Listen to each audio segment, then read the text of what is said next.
Hi everyone, and thanks for being with me on my live feed.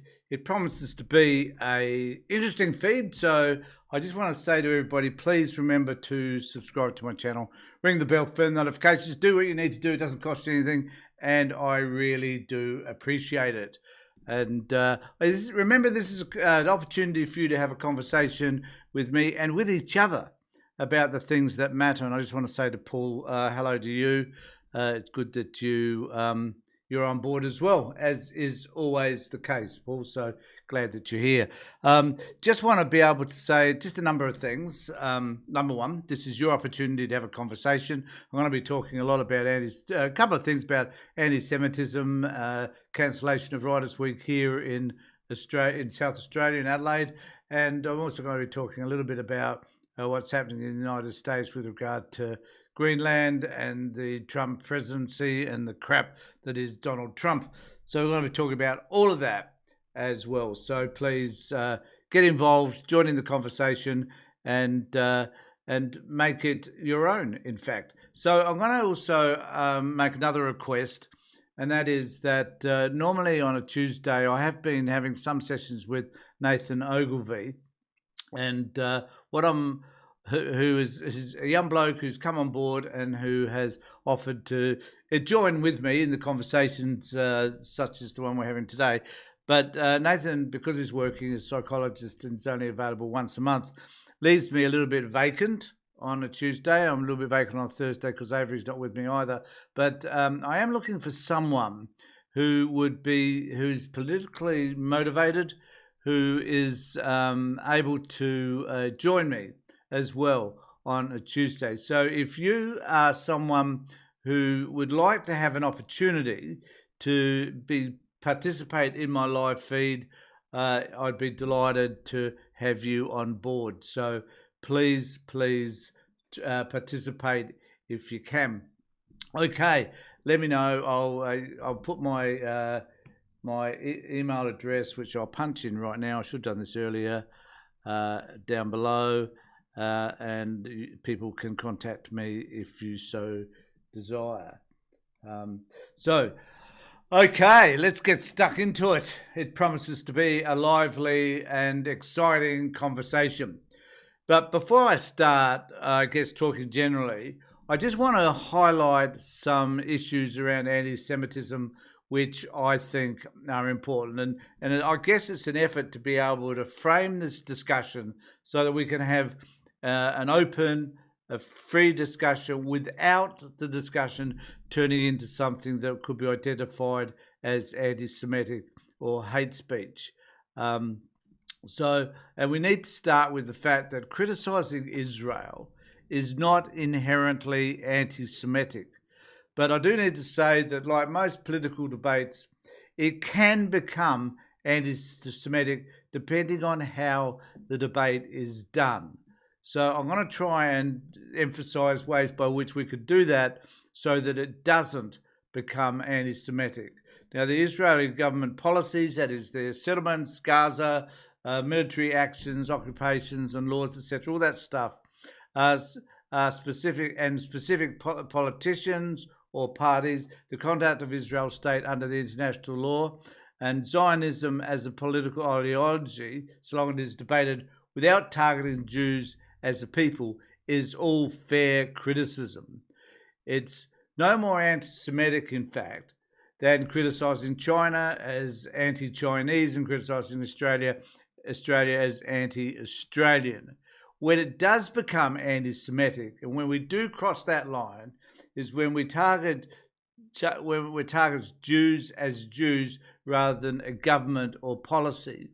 When we use anti-Semitic tropes, such as the old ones which we have heard over many, many years, Jews control the media, global Jewish power and all that sort of stuff.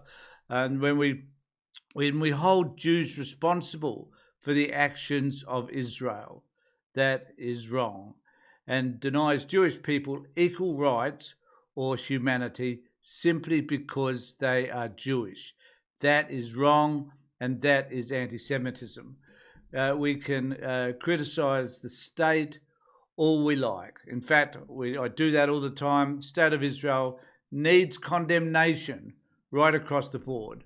When we attack a people for who they are, and you've left politics and entered bigotry. So you do not attack the people, we attack the politics, and we can attack Israel in this case for their behaviour in Gaza. So we need to ask ourselves when we're having this conversation 2 questions. Would I say that about any other country? Am I criticising action or attacking identity? Now, if we're doing the first, which is what I say this about any other country, we're looking at the policies, power, the wars in Gaza, their law, and in that conversation about those issues, which is a conversation I prefer to have about, and we should have, you're in legitimate and political debate. If it's the second, which is, am I criticising actions or attacking identity? We're looking at race, religion, collective blame. In that sense, we're entering into the world of anti-Semitism. In many public debates, including in Australia, the word anti-Semitism is sometimes used, and we've experienced this, and I've experienced it as well, is used to shut down uncomfortable criticism of Israel policy. That's a rhetoric move, not a moral argument. At the same time, real anti-Semitism does exist and deserves zero tolerance. So we must remember, anti-Semitism must be confronted. Israel is not above criticism.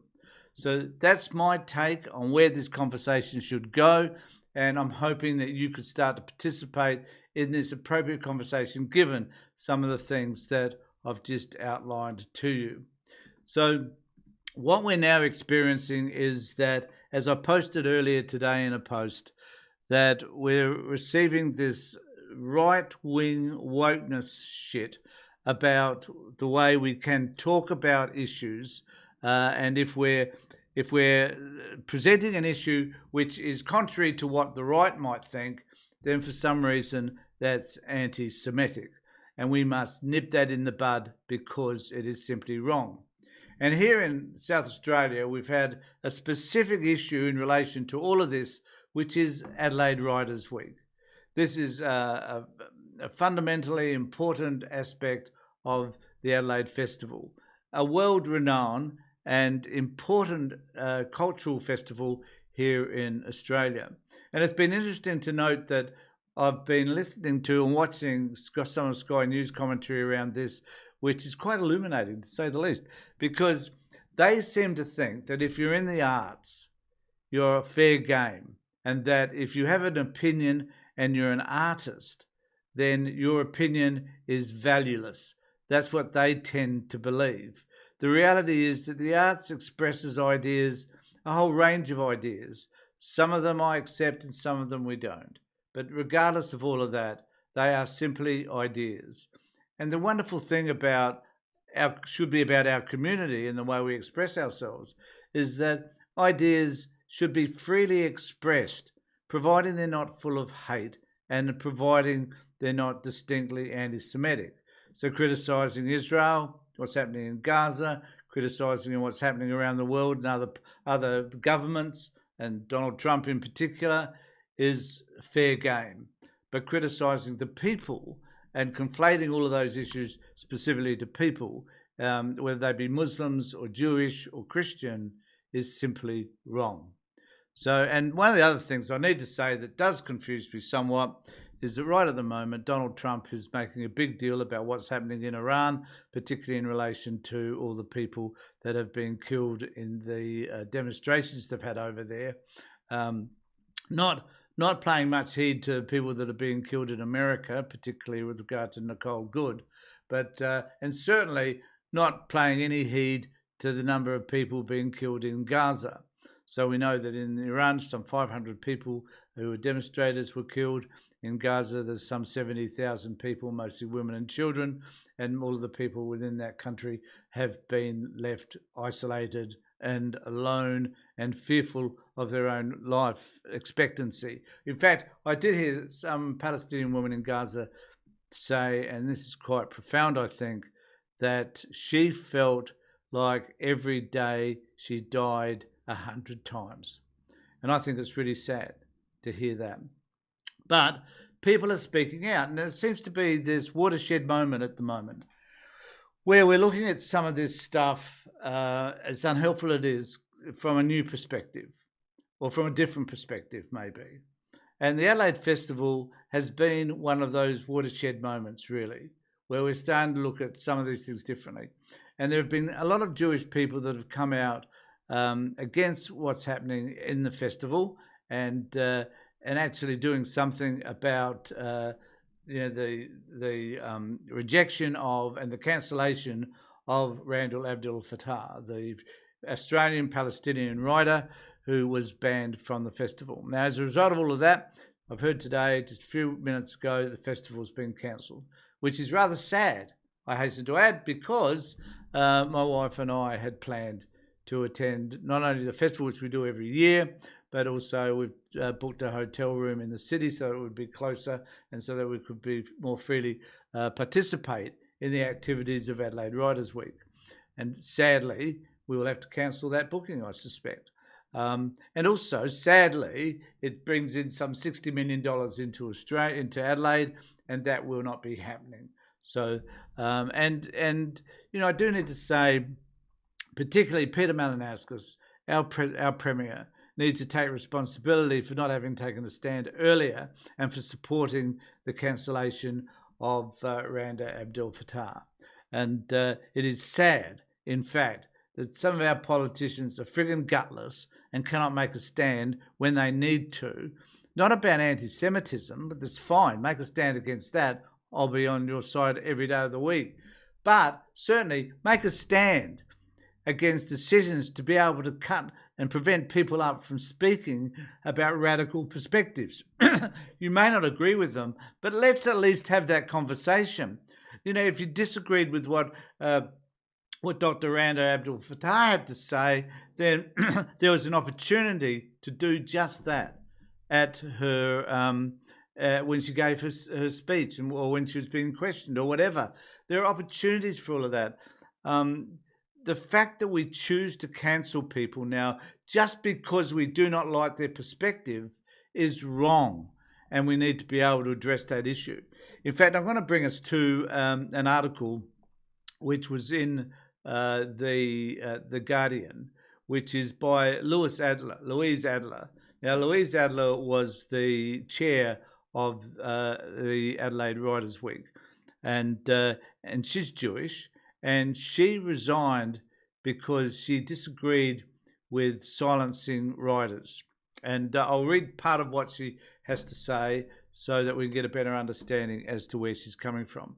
I cannot be party to silencing writers, which is why I am resigning as director of Adelaide Writers Week. And I just need to add that the whole committee has now resigned. So cancelling the Australian Palestinian author Randall Abdul Fattah weakens freedom of speech and is the harbinger of a less free nation. And this is my fear. And the sad thing is that we have the right wing in Australian politics now celebrating this notion.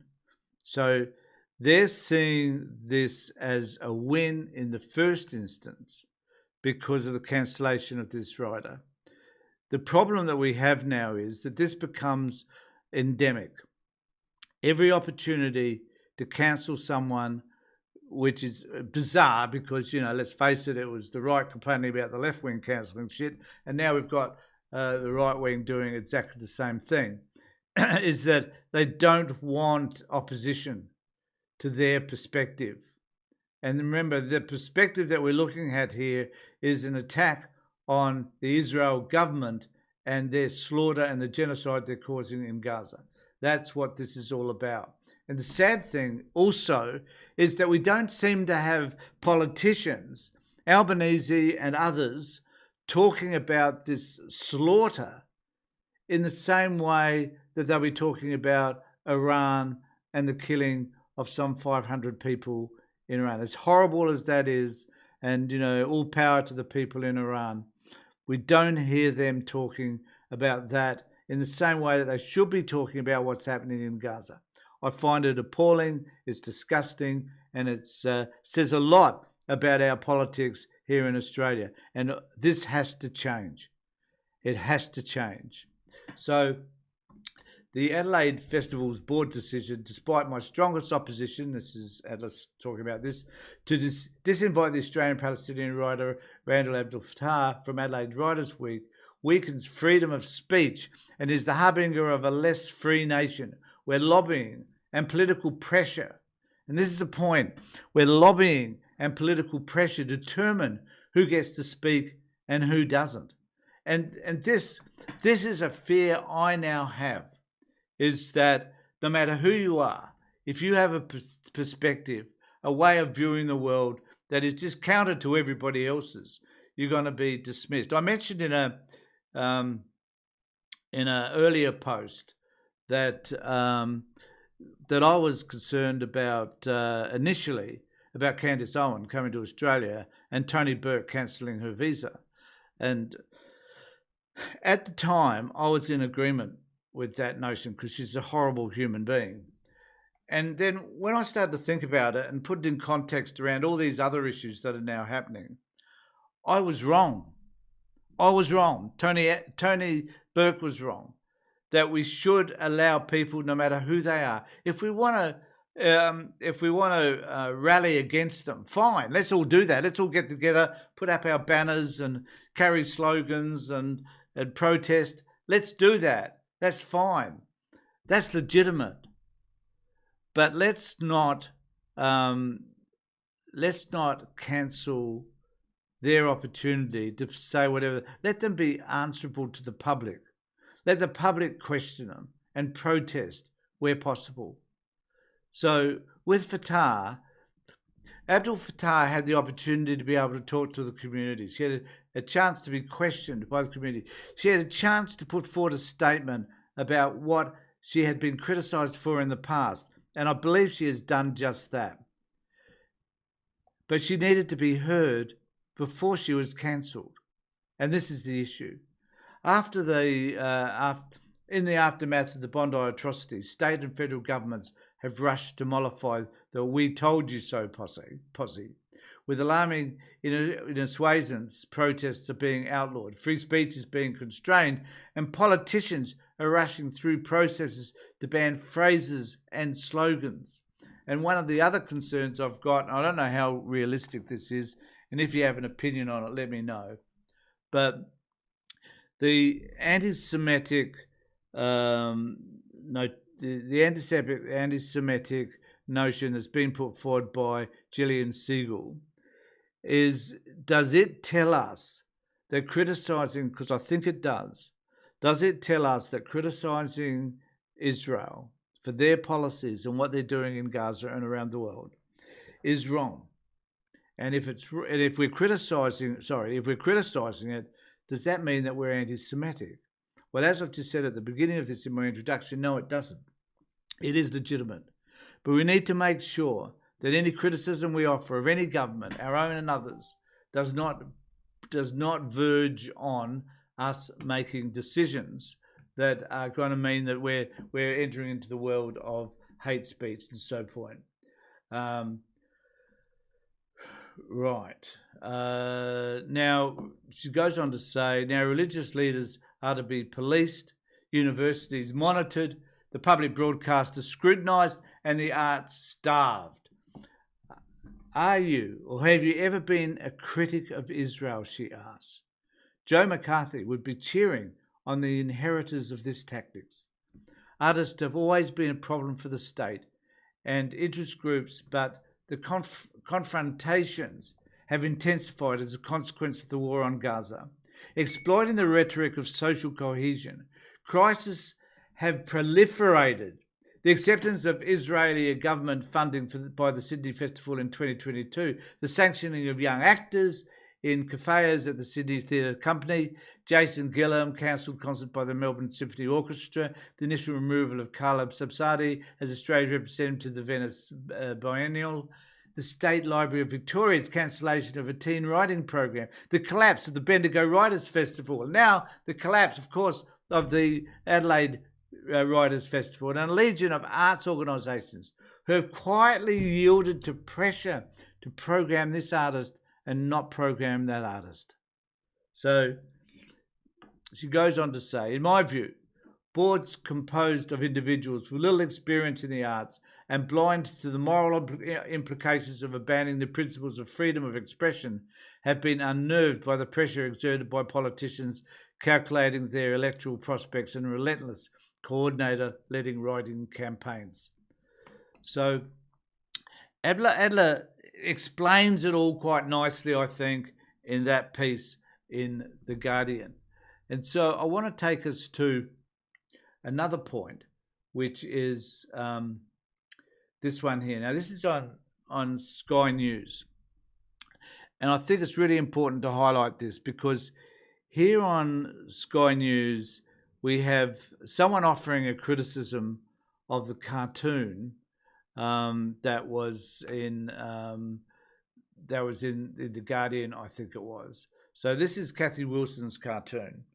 And so I might show you this to start with. So this is, in The Australian, they're offering this criticism. So what we do is we have this right-wing bubble that, and people say, well, Tony, you're living in a left-wing bubble. Well, I try not to. Try to see things everybody's supposed to. I subscribe to The Australian, for Christ's sake. I give some money to Murdoch. How pathetic and woeful is all of that?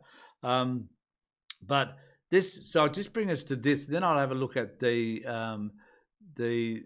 piece from Sky News. So, cartoon evoked a centuries-old trope about Jews. Now, I've seen this cartoon. I don't know whether many of you have, but I didn't find anything offensive about it. Now, I'm not Jewish, right? And I'm not a supporter of Israel. So perhaps they're the issues here. But here are all these people sitting on top, the judges and the lawyers and all these other people are sitting on top, those that are controlled, just the everyday people too, to some extent. And then at the bottom, of course, we have the politicians and so on. And then we've got Netanyahu on the side drumming, so they're all in control of what's happening above. And I thought it was a really good cartoon by Kathy Wilcox. And so it goes on to say, the aftermath of the Bondi Beach terror attack that claimed 15 innocent lives, Australia confronted a stark domestic reality. An Islamic State-inspired massacre had specifically targeted Jewish celebration on our soil. We know all of that. The attack raised urgent questions about public safety, institutional preparedness, and rising anti-Semitism in our communities. These are distinctly Australian concerns that demand Australian responses. Yet Kathy Wilcox's controversial cartoon last week in Nine newspaper, the Sydney Morning Herald and the Age, transformed the domestic tragedy into something else entirely. No, it didn't. That is bullshit. It was just being her making a comment about the way she saw that they were controlling, or that Netanyahu and the Israeli government are controlling our politicians and controlling the way we think by ensuring that whatever they say is for some reason seen as the all-encompassing panacea, and that whatever anybody else says is simply wrong. I am the media past chair of Nine. Congratulations. It depicted those calling for a royal commission into anti-Semitism as unwitting puppets manipulated by Israel Prime Minister Benjamin Netanyahu through coalition politicians. The illustration conflated two separate issues that deserve examination on their own merits. The first issue is domestic. Why do our terror attacks succeed in Australian soil? What is driving the documented rise in anti-Semitism instance? Why do Jewish Australians increasingly report feeling unsafe?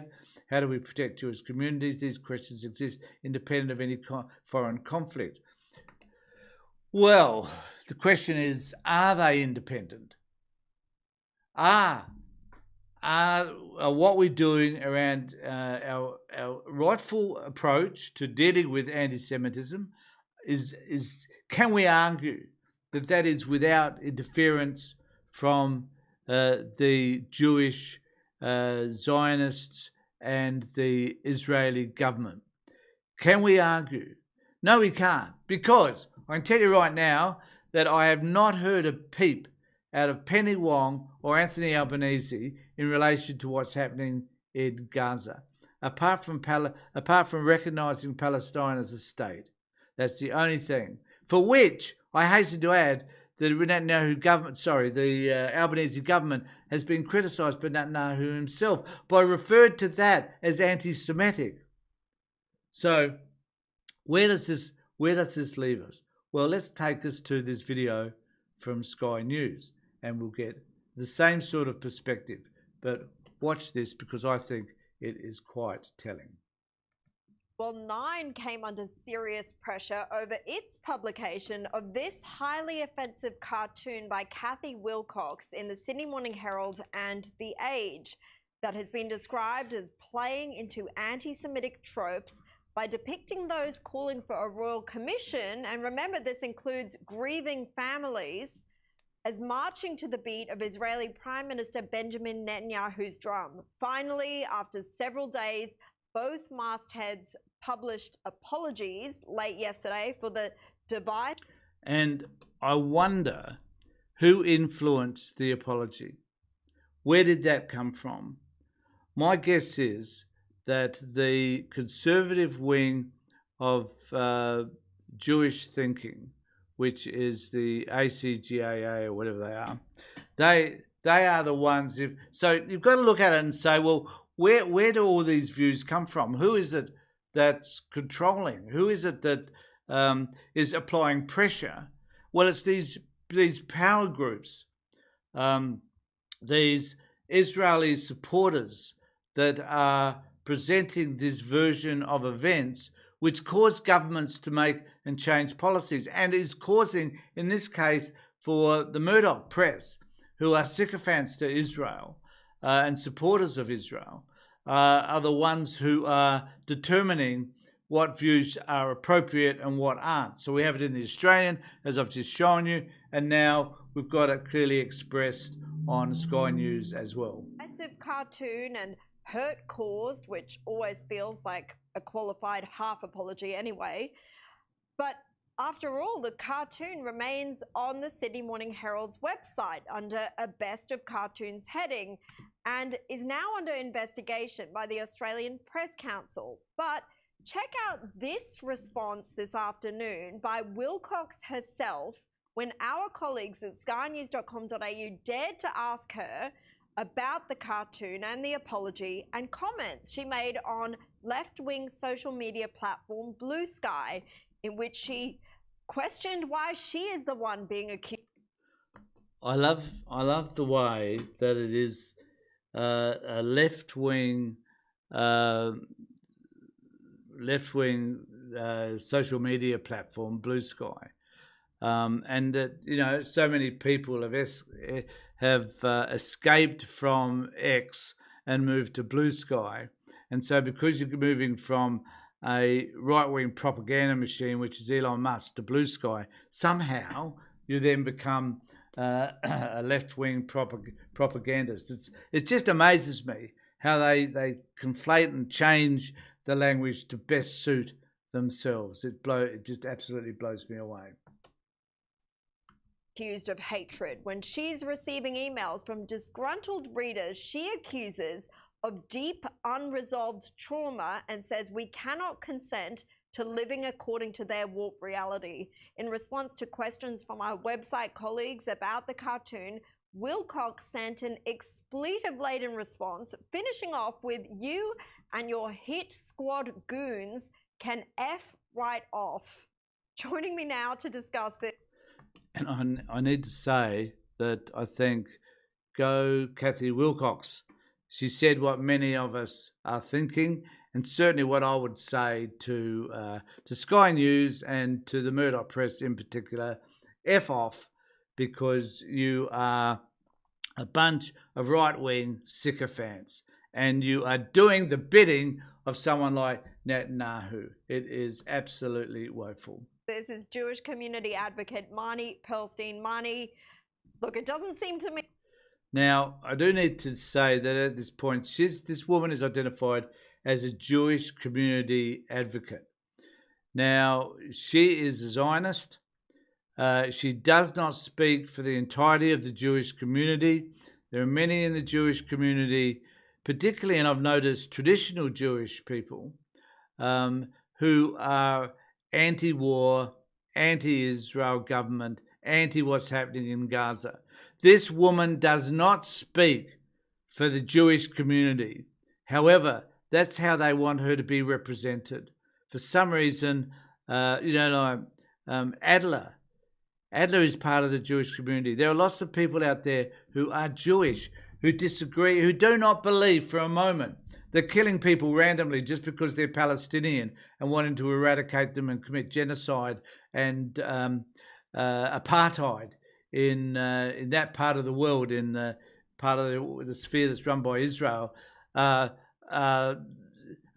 supposedly in favour of supporting, or should be supporting, I should say, all Jews. That's crazy shit. But this is the way they wish to present it. So I'm just going to play just a couple of seconds of this woman so you get a sense as to who she is. Me, like Kathy Wilcox, is very happy about her employer's apologies. What do you make of this response from her today, and how Nine have handled all of this? Look, I think, Caroline, that there has to be room in our society for people to express their political views. But when a political view crosses over... I like that. So don't you like this? So she's working on this notion that it's okay for people to express their political views. And then she says, and you've got to watch out for this, but. So whenever you say a but or an or, then you are undoing everything that you've said prior to that. And that's exactly what she's doing. Into a distortion, and it distorts. So they've got a view that's distorted. The truth, it becomes really dangerous. And that cartoon, to me, is dangerous. It does invoke an old age trope of the Jewish people and the Jewish state having this tacit power. And it makes the false implication that the Royal Commission was called due to, Zionist influence, and that is really, really dangerous. The truth we know is that Israel had nothing to do with it. The Jewish community didn't even have much to do with Albanese calling for the Royal Commission. That is just so much bullshit. Gillian Siegel, who is questionable at the best of times, but certainly I'm questioning her. She was there, conversations with the Jewish community at the end of the day did bring about a change in decision for Anthony Albanese.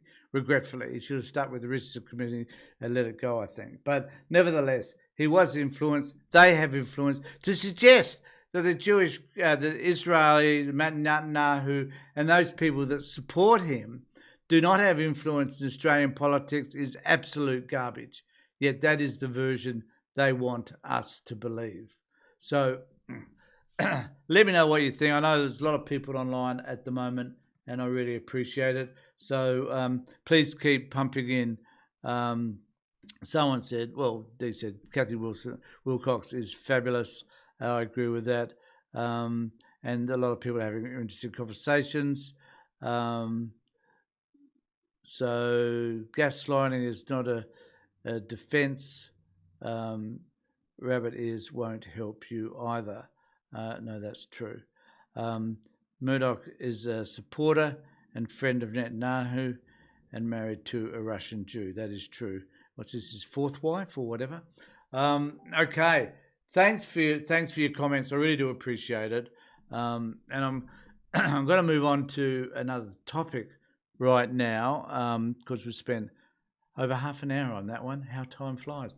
So I'm going to talk about my friend, my buddy, the man I admire most in the world, the guy that sort of emulates everything that we want in a politician, a man who's determined to reflect on the needs of others, that is selfless, a man who is dedicated to improving the well-being of just not only those people in his own country, but people around the world, a man who doesn't give one iota to his own self-importance and the way that he represents himself, who is dedicated, absolutely dedicated to working for the betterment of humankind.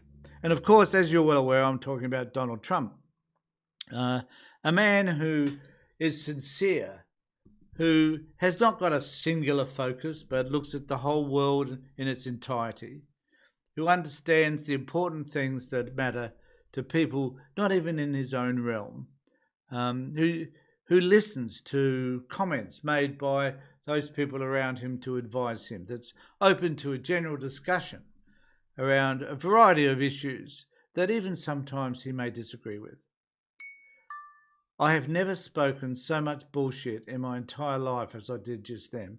I feel embarrassed to know that so much excrement could come from one person's mouth as I just did. It's an embarrassment. So I'm going to talk a bit about the European leaders appear torn in face of New World Order after Venezuela attack. And let's have a conversation about where all of this leads and actually how does it impact Australia. So I'm going to also go to a little bit of a report from 7:30, which I also played the other day, but I'm going to play it again because what we need to look at here in Australia is where do these policies that we see from the yellow mongrel in the United States, where do we see these policies going, and how do they impact us? And as I've said many times before, that the fact is this last month we gave over $1 billion to the United States to build a boat that sinks and that we'll probably never ever see anything of anyway. So where are we in relation to all of this? What sort of position should we take? Should we call out the United States for their behaviour? The time, and I predict this, sometime this year. Now, I don't know whether it's when he takes over Greenland or what he does, but we need to understand that there will come a time when leaders around the world will band together to confront Donald Trump, to let Americans know that they need to do something about this horrible human being before he destroys not just their country, but the rest of the world. So I'll play this particular article. I don't know where this came from now. It's from The Guardian. So it says, European leaders appear torn in face of New World Order after Venezuela attack. European leaders emerged divided and torn as they tried to welcome the ejection of Venezuela's authoritarian president, but still uphold the principles of international law that did not appear to allow Donald Trump to cede Nicolas Maduro, let alone declare that the US will run Venezuela and control its oil industry. And it is of note, and I want to make this point, Donald Trump put himself in control of Gaza. It was Donald Trump who decided that he was going to end the war in Gaza and that he was going to run the peacekeeping force, if you like, that was going to govern and control what happens in Gaza. Since that announcement, we haven't heard shit from him. The man's not interested. The man's done with Gaza, doesn't give a shit about the people that have died, can't give a rat's ass. That's who he is. Let's be honest about it. That's who he is. Now, Venezuela's the same thing. He says he's the one that's going to control it. He's the one that's going to govern it. Somehow, the narcissistic qualities that this man has are so intense that he believes that he alone can get rid of someone like the Venezuela president, and that he can take over the country, that he can somehow manufacture the production of oil in Venezuela, that he personally can have it dug out of the ground. Now, he had a meeting with a whole lot of oil executives the other day, and he got upset with the Exxon guy who simply said, we're not going to do it, buddy. We can't do it. We're not going to do it. And why should we do it? Because it's going to cost too much. It's going to take 10 years. It's the sort of oil that we're not really all that interested in. It's thick oil. It takes a lot to produce it. And we're not going to participate. And then, Donald Trump has a hissy fit and walks out or something. So it ain't going to happen. So when are we ever going to learn that this clown will take over a country, say that he's going to control it, not do so, because he doesn't know how to. Doesn't look ahead and see all the problems that exist, because the man's so wrapped up in his own arse that he doesn't realise that there is there could be potentially danger ahead. And so he buggles ahead, hoping that it will miraculously somehow, which is what narcissists and psychopaths do. They don't care about the end result. They just want something to happen that is about celebrating who they are. So I wouldn't be surprised if he changes his name to Greenland to Trumpland at the end of the day, because the man's so wrapped up in himself, that's more than likely he wants to name a country after himself, after he's named every bloody building in America, every significant building after himself. The man is crazy. The man not only has dementia, the man is crazy. And the sooner we in Australia realise this very fact, maybe somehow we might be able to make a stand against him. And the time has to come where we stop fearing the United States, in fact, where the world itself stops fearing the US and chooses to make stands against whatever Trump is doing. To continue in this article, Europe tried to focus on the principles of a democratic transition, pointing out that the continent had not recognised Maduro as the legitimate leader of Venezuela since they were widely regarded as fraudulent elections in June. But Trump's rejection of the Nobel Prize-winning Venezuelan opposition figurehead Maria Corina Machado was awkward. Trump said she did not have support or respect in Venezuela, but European leaders have embraced her as leading an opposition that deserves power. Yet somehow it is crazy thinking to think that this man, so this is another. See, when you look and conflate all of this shit that comes together about Trump, any idiot should be able to see that the man's demented. It is plain and obvious. He wants Machado to give him the award. He wants Machado to award him with the Peace Prize. This is what he wants. This is all he wants. You can't. The Nobel Peace Prize organisation came out the other day and said these awards are not to be transferred to somebody else.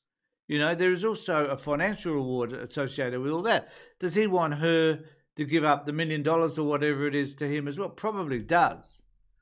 Does Machado deserve to have some sort of legitimacy within Venezuela? Of course she does. She basically, her party won the election. So why isn't he supporting her? Because the man has no sense of civility, no sense of reasonableness, no sense of rationale. The man's a crazy dude. And when are we ever going to make this stand? So does this impact Australia to any extent? And I guess I'm going to argue that it does. It impacts us greatly.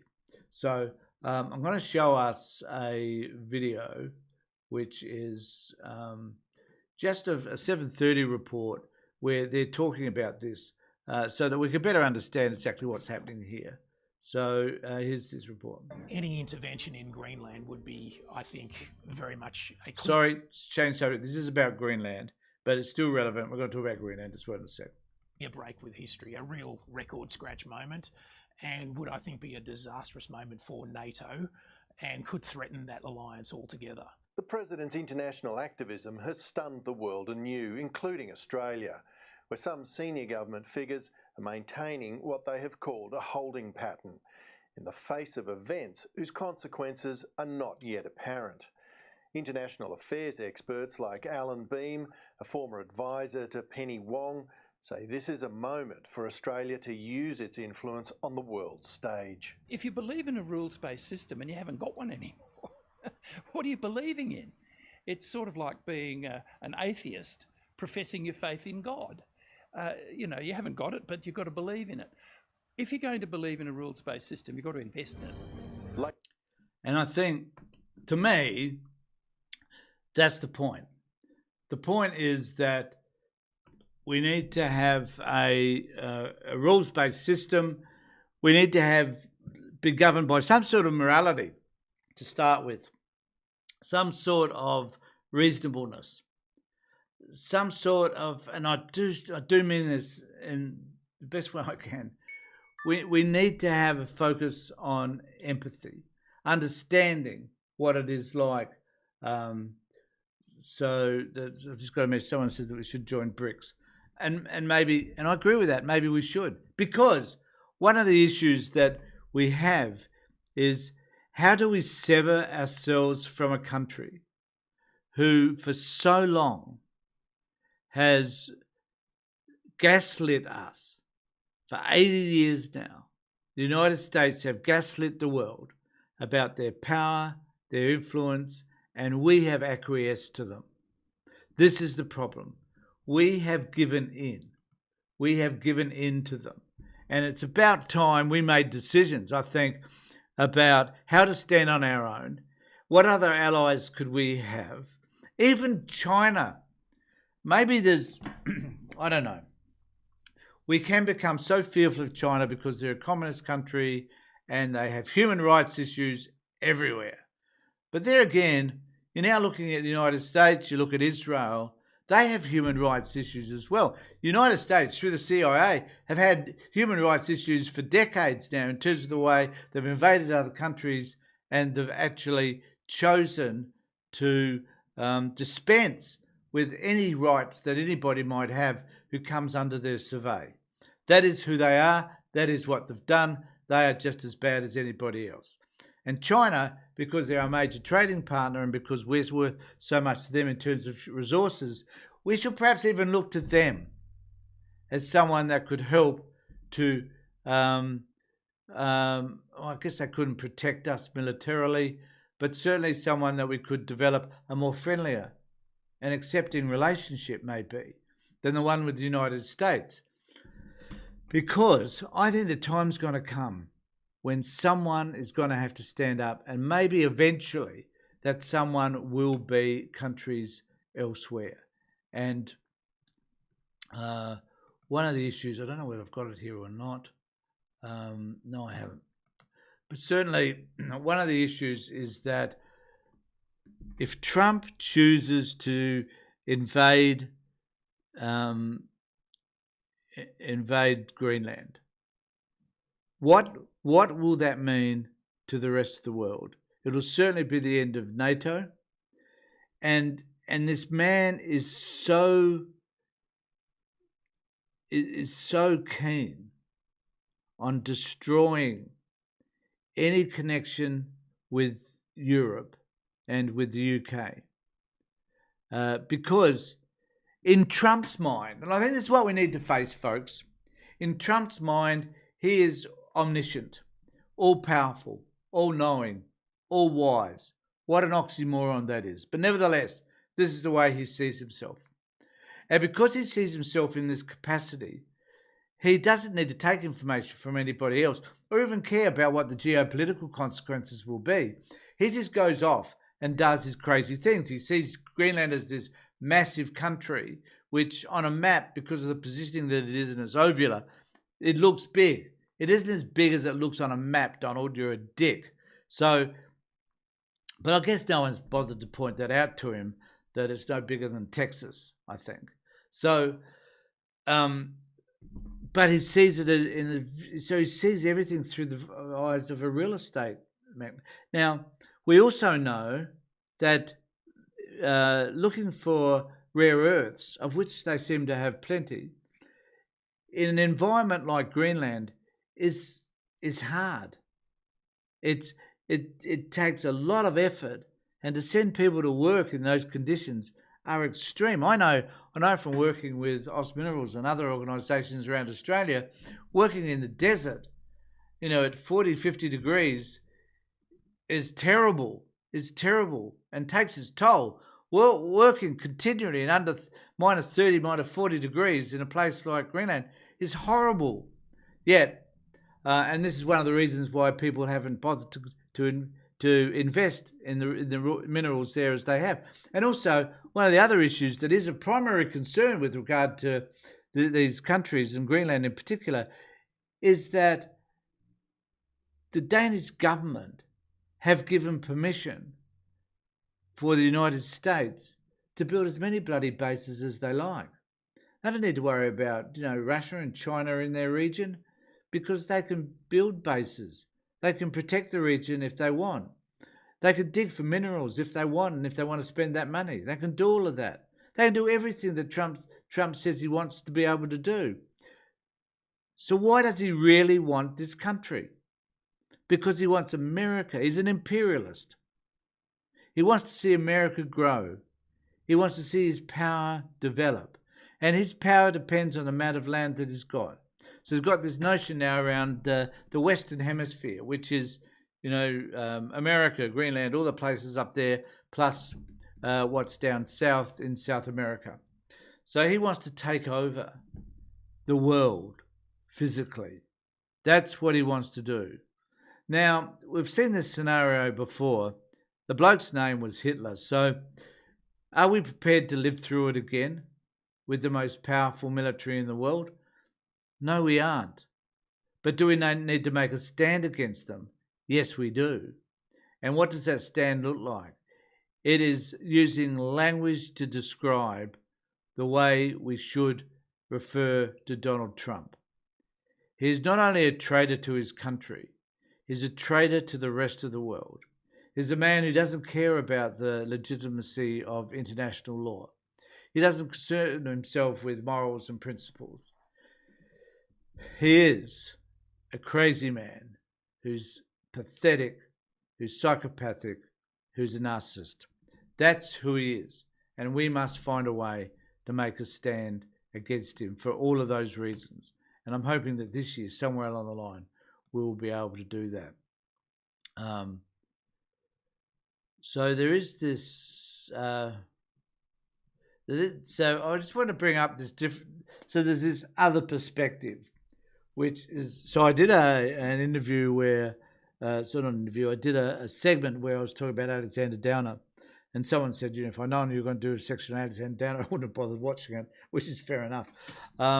He's a disgusting human being in his own right. So this is this perspective that we need to be mindful of, because it's coming from the right wing. And, no doubt the Liberal Party and National Party will hold on to this stuff that he's talking about. So he says here in this article in the Australian Murdoch Press, of course, Donald Trump's foreign policy is reversing 2 decades of weakness in the West. Most commentators told us that if Donald Trump was re-elected to US president, he'd bring a new era of American isolationism. The reality has been quite the reverse. Trump is the first Western leader in the past 2 decades who stood up with decisiveness and energy against all those who wish to subvert the free world. He has ended 2 decades of weak, vacillating and uncertain policy making, not just by American presidents, but by European leaders as well. So let's get out the cheer squad for Donald Trump, because he's done such a fantastic job at changing the world in a far better way. China's been able to seize consistent reefs from its neighbours and militarise them. It's true. Despite promises to President Barack Obama not to do so, nothing was done about it. Russia invaded Crimea, fine, which is part of Ukraine. 2014, again, nothing effective was done about it. Iran not only suppressed its own people and destroyed their living standards, blah, blah, blah, he goes on. America and its allies made a bit of an effort, but in the end got into a fruitless negotiations to suspend Iran's nuclear program. Well, actually, you idiot, we need to remember that it was Donald Trump who cancelled the program that Obama had put up in place. So, and he goes on. So here's the clown Alexander Downer support, and I don't understand this. So why isn't someone? Alexander's not stupid. He has, in my view, the wrong handle on politics, and particularly Donald Trump. Why is it that people like Alexander Downer can't see that the man is heading the world into a place which most people in the world, most politicians in the world would object to greatly? But no, Alexander can't, because he's a Murdoch sycophant, and he is a man who does not want to see the reality as it stares him in the face. Right, and someone has said, I haven't noticed, I'm sorry, I will now, I've done all of that, I will turn my eyes to the comments. Is there any particular comment that I could refer to? It's hard. People got to understand this. I have 1, 2, 3. I have 4 screens in front of me. I have 2 Stream Decks. I'm endeavouring to try and keep this together and make it look as professional as possible. I am a bit reluctant to stop talking and look at just the comments here because I'm on my own. So happy Alice. No one.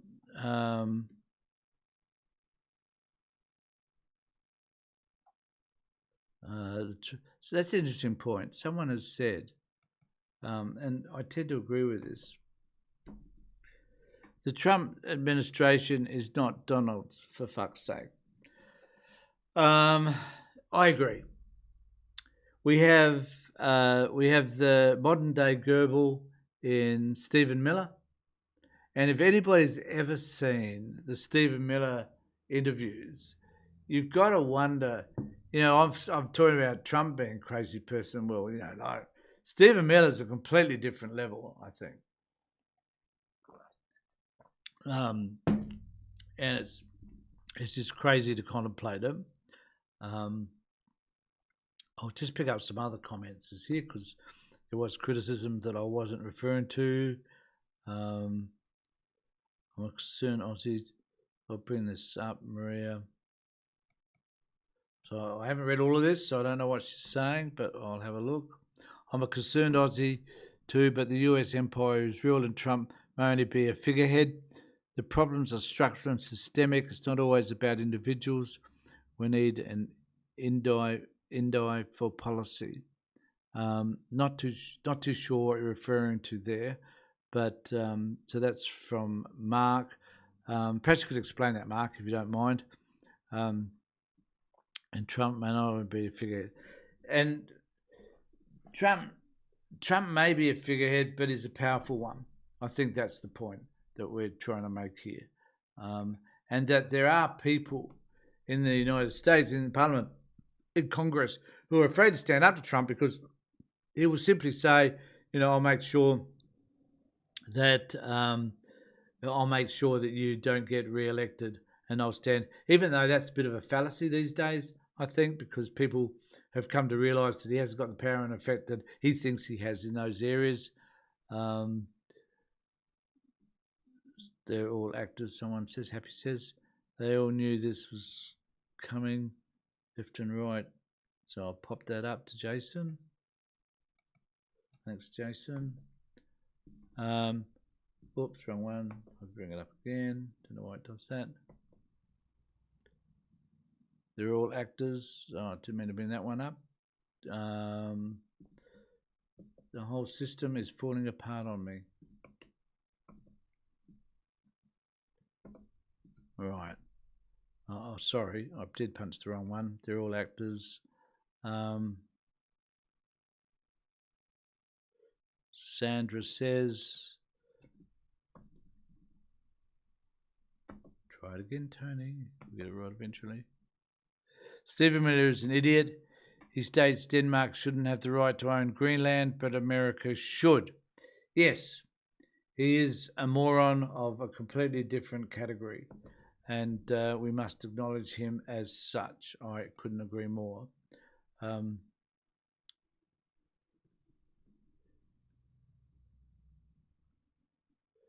Yeah, and I think this is another issue too.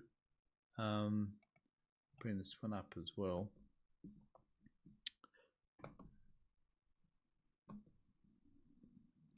Yes, he has billionaires making personal visits to the White House. And I think this is another issue. I haven't talked about it today, but Harry talk about it some other time. You know, we talk about the influence of the Murdoch press. We talk about the influence, you know, in terms of Israel and the terms of Israel and the Israel lobby, and but above all, I think there is the issue in relation to talking about the impact of oligarchs and the power that. So we need to find a way. I don't know how this would work, but we need to find a way to elect people who are not tied to money. And in Australia, we've got a reasonable system, far from perfect, I hasten to add, where it's a little bit more difficult to differentiate between the money that comes into the country and politics. But we certainly need to find a way to identify where the money is coming from and how it influences people. And also, I think we need to look at the lobby groups that come into Parliament and what they're lobbying for, who's paying for them, and then more importantly, who's listening to them and how will that impact our system. These are issues that we all need to confront, I think. So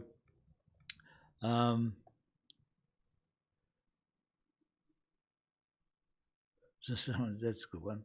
So movie stars playing politicians and politicians playing like movie stars. So true. I mean, after all, in Trump world, it is just one big broadcast. That's the way Trump views it, and so it is. Yeah, James Packer lives in Israel. That's true.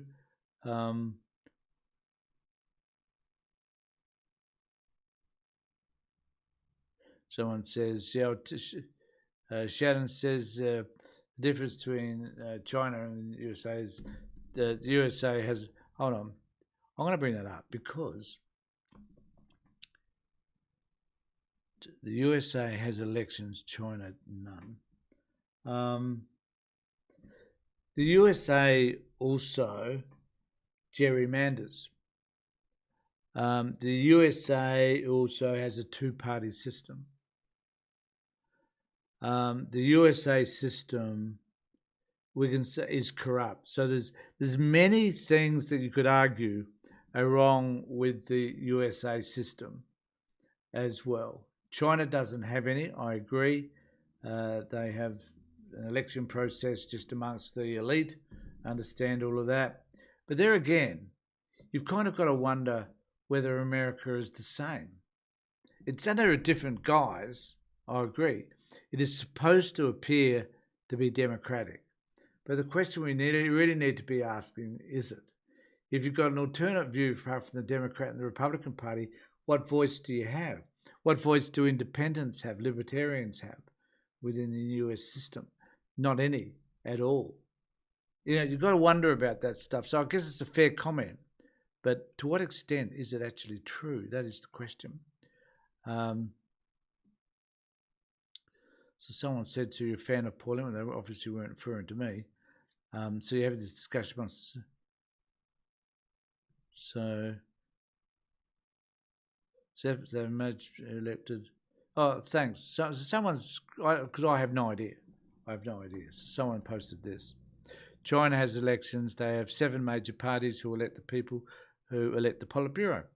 Okay, I will accept that. They don't. But the question is, do they have general elections?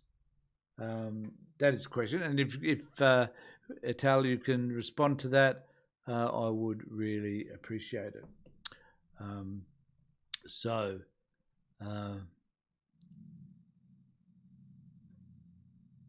No, not to me. Okay, no, fair enough about Pauline.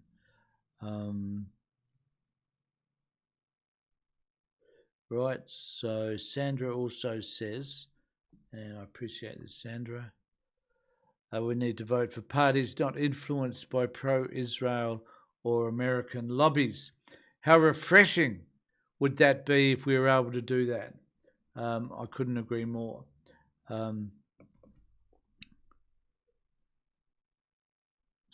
Someone says, stop telling everybody having kids, okay.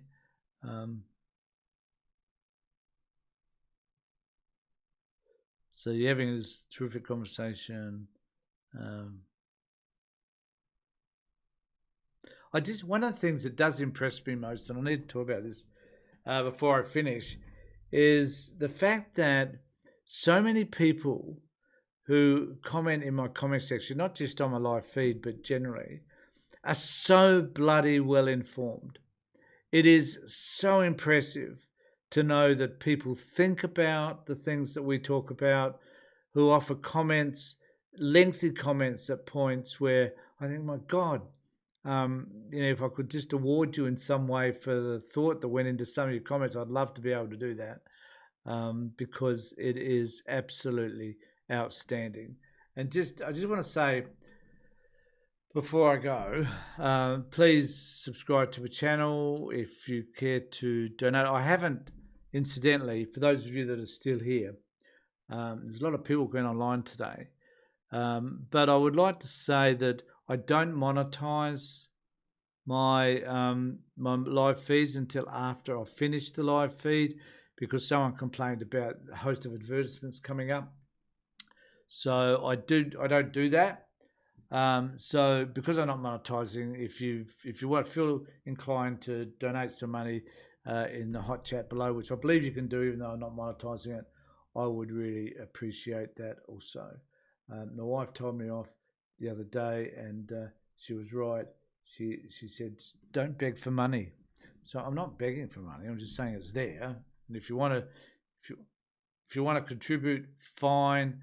This is the way I do things. It is about rewarding me to some extent, I guess, for the work that I do in this space, because it's really important, I think, to have alternate voices. Look, I'm really grateful that as a social worker for decades, I've been able to develop some understandings about how I believe the world should be based on my work with individuals, and supporting people who are vulnerable is really where I come from.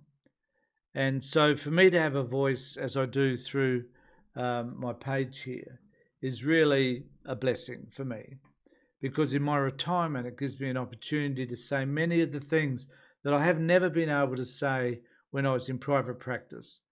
And in private practice, I was responsible to the Australian Association of Social Workers. I was responsible to any organisations that I was representing, even though I was in private practice. I was responsible to my clients. So I had to keep my mouth shut for years about certain issues, apart from the issue around child protection, where I started a political party. So it's an opportunity for me to be able to talk to you about what matters to me in an environment whereby, on the whole, I feel very supported. And I am extremely grateful for that. In my whole life, I'm going to feel emotional now. In my whole life, I don't think I've ever felt as supported and as embraced as I do by the community that watches my videos. Now, there are certain people who will remain nameless who do want to criticise me endlessly, call me all sorts of terrible things. They're the ones. I've been used to that for years, particularly amongst my own colleagues when I was working around child protection issues, and I've been critical for years about colleagues and the way they work, where they're unfair and they're misrepresenting people, and they're not doing what they should do. And so I guess what I'm trying to say is I carry all of that over to what I'm doing here today. I've finished all that other work. I no longer participate in therapeutic counselling, but I'm here to do the same thing, to offer criticism of a system, whether it be one in the United States, in Israel, Iran, and in Australia, that is wrong, that devalues people. That is what I'm about, right? And I will, in this current incarnation, I will criticize, and I will name call, because in the past I just haven't been able to do so, but I will now, because I'm a free agent to do my own thing. And I just want to thank all those people that came online. I've had lots and lots of views today and lots of comments. And I can see many of you happy Hillishes. Thanks for being on board too, whoever that is. I appreciate it. And I appreciate all of your comments. Thank you very much for being with me. And stay tuned on Thursday at 3 o'clock, same time. I'll be talking again about hopefully some other issues, depending on what's happened between now and then. In the meantime, I just need to say that I really do appreciate you all. Thank you very much.